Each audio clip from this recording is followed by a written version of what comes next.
В Волгограде в преддверии празднования Дня Великой Победы увековечили память мастера спорта СССР Нурмухамеда Минеева. Торжественное открытие мемориальной доски состоялось в Советском районе на стадионе «Нефтяник», где ветеран проработал долгие годы. Анна Корохова подробнее. Нурмухамед Минеев всю свою жизнь посвятил футболу. Ветеран Великой Отечественной войны, мастер спорта СССР, игрок легендарного сталинградского трактора. В 1941-м был призван на фронт. Снайпер Минеев уничтожил в боях больше сотни фашистов. Дошел до Берлина, а через год после победы снова оказался на поле. Теперь спортивном. Для нас он прежде всего был любящим дедом.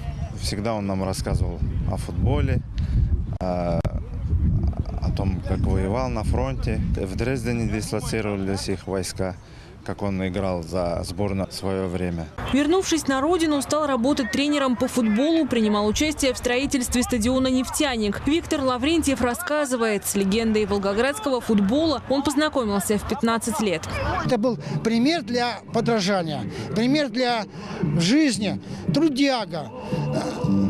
Любил спорт, закладывал это качество во всех спортсменов. У нас выросли отсюда руководители цехов, начальники управления, футболисты. В 60-е и 70-е начался расцвет футбольного клуба «Нефтяник». Он стал самым многочисленным по количеству занимающихся здесь городских и областных команд. По мнению самих спортсменов, во многом это заслуга Минеева. Все это держалось на энтузиазме таких людей, как он, да?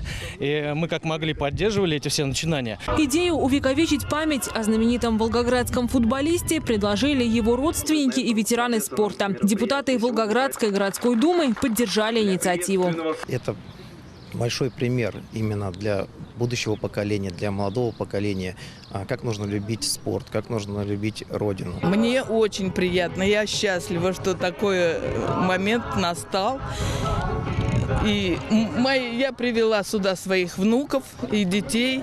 И внуки очень тоже участливы в этом, рады, довольны, что у них такой дедушка и прадедушка. После открытия мемориальной доски на стадионе «Нефтяник» состоялся турнир, посвященный памяти Нурмухамеда Минеева. Участие в нем приняли ветераны волгоградского футбола. Анна Корохова, Рубен Тальский. Время новостей.